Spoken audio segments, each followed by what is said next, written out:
Since being awoken by atomic bombs, Godzilla has lit up the silver screen. But his looks seem to be ever-changing, starting with the original. Let's go through his theatrical looks and story. Animated.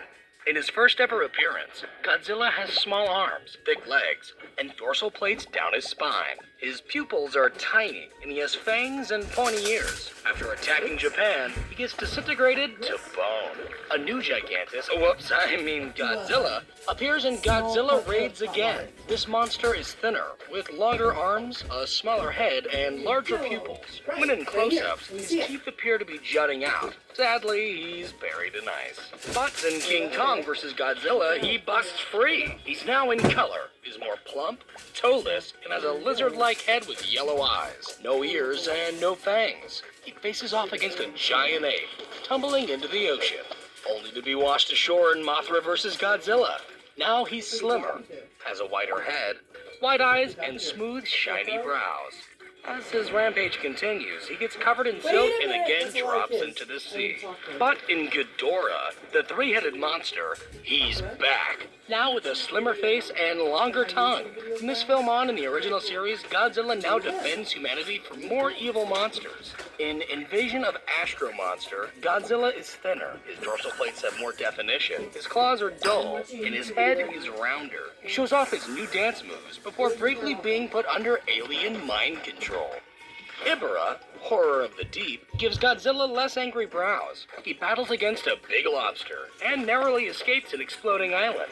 In the sequel, Godzilla's neck is elongated. He's pudgier, and his dorsal fins are flimsy looking. His nose is also stubbier, and his eyes are bugged out. Oh, and he's now raising a hideous son. In Destroy All Monsters, he's slimmer, while his face appears more like it did in Astro Monster. He's put under alien mind control again, but once free of their control, he turns on them. For the next three sequels, his look remains consistent. In the first, he helps his son face off against a bully. However, this all takes place inside the dreams of a young boy, so moving on.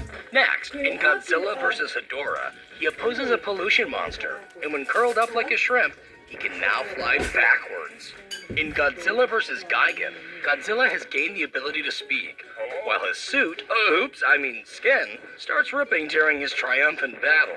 He appears slimmer in Godzilla vs. Megalon, with a shorter neck, soft bright dorsal fins, and a round pig-nosed face. He boasts a long-distance dropkick, but this movie is mostly about a size-changing robot, so let's keep going. In the next two films, Godzilla has an angrier expression and more detailed muzzle. He uses a magnetic upgrade to protect an ancient god from Mechagodzilla.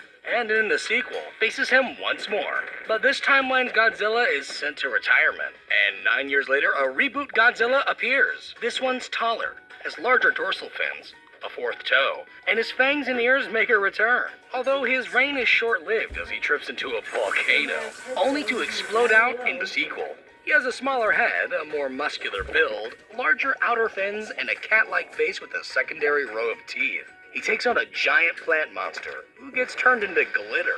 In Godzilla vs. King Ghidorah, his original form, the Godzillasaurus, is taken out of the 1940s and exposed to modern-day radiation, turning him into a taller, muscular, and angrier-looking Godzilla. He fights Mecha King Ghidorah, and then gets dumped into the ocean.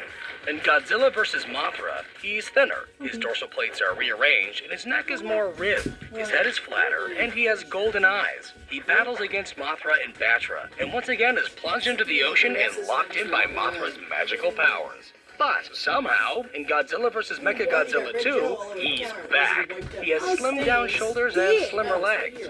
He's also raising a blue-toned baby Godzilla. This time he's defeated when his butt brain is destroyed, but he's easily revitalized just moments later.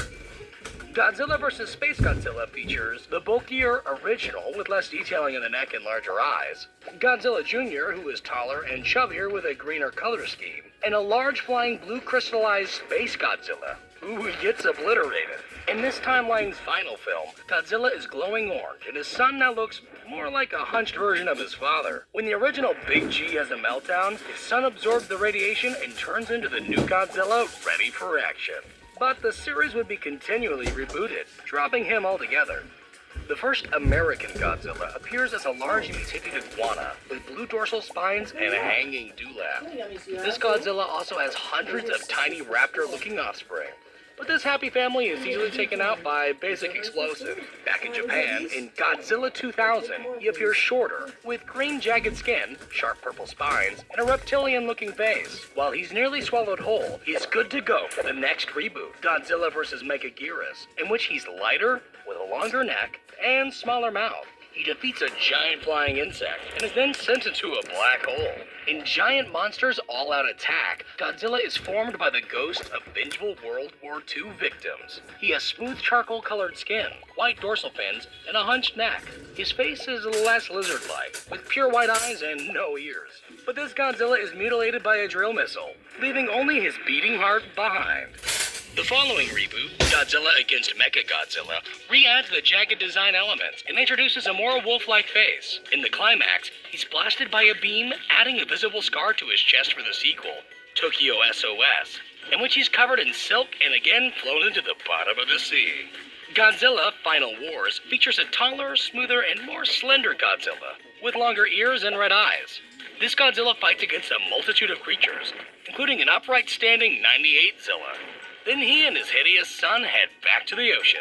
In Shin Godzilla, he's first shown as a light-colored and armless creature, but quickly evolves, growing tiny arms and becoming more red with bloody accents. His massive main form is darker with a much longer tail that has a little face on the end. His jaw can unhinge and split apart, and he has a variety of handy new skills. He can also apparently reproduce human hybrids from his tail tip, but he's given a freezing agent, ceasing his evolution.